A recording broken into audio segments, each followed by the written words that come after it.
ছিল, আমাকে শুধু নীরবই আরো বলে ডাকতো। আমি কত খুঁজছি তোমাকে, কতবার খুঁজছি,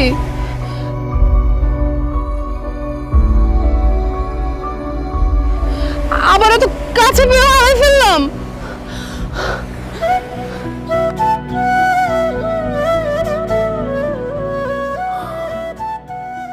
আরও আমি ছোটবেলা থেকেই খুব ইন্ট্রোভার্টেড ছিলাম, কারোর সাথে কথা বলতে পারতাম না। আর সেখানে আমি তোমায় ভালোবাসতাম।